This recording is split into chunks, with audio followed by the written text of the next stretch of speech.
देवी सती महादेव को प्राप्त करने के लिए कठोर तपस्या के मार्ग पर चल पड़ी। ये मार्ग बिल्कुल सरल नहीं था, क्योंकि दक्ष के राज्य में महादेव की पूजा निषिद्ध थी।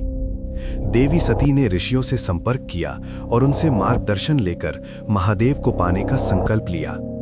एक दिन जब देवी सती मार्ग से जा रही थीं, तभी उनके पांव से रक्त निकलने लगा। उनकी सहेली की नजर अचानक जमीन पर पड़ी और वो बोली, कुमारी, आपके पांव में कांटे चुभ गए हैं, रक्त निकल रहा है। तब देवी सती दृढ़ स्वर में बोली, रक्त निकले या प्राण, सती अब शिव को पाकर ही शांत होगी। इसके बाद उन्होंने अपनी सहेलियों को इशारे से लौट जाने को कहा। देवी सती एक शिवलिंग के सामने खड़ी हुई, ध्यान पूर्वक उसे निहारते हुए बोली, महादेव, सभी लोग तपस्या करके आपसे वरदान मांगते हैं, लेकिन मैं तपस्या से पहले अपना उद्देश्य बताती हूँ। मुझे आप चाहिए, पति के रूप में। यही मेरा संकल्प है। इसी संकल्प के साथ मैं 16 सोमवार का व्रत आरंभ करती हूँ।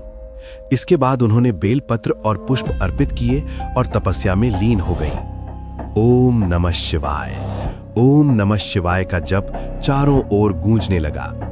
वर्षों तक देवी सती कठोर साधना में लीन रहीं। दिन कब महीनों में और महीने कब वर्षों में बदल गए, उन्हें इसका आभास भी नहीं हुआ।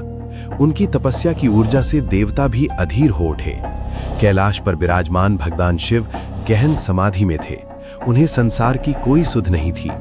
तब देवी सती भावुक होकर बोली, महादेव, आप मुझे इतना परखते क्यों हैं? इस ब्रह्मांड में मुझे आपसे मिलने से कोई नहीं रोक सकता, स्वयं आप भी नहीं।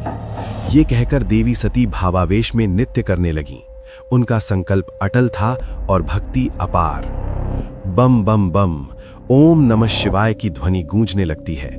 तभी माता के नित्य जप से पूरी सृष्टि जैसे थरथराने लगती है और देवता घबरा जाते हैं।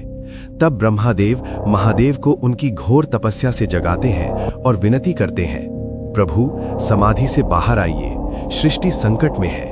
देवी सती की परीक्षा मत लीजिए, आदि शक्ति का आपसे मिलन निश्चित है। उधर देवी सती निरंतर तप करती करती अचेत होकर गिर पड़ती हैं।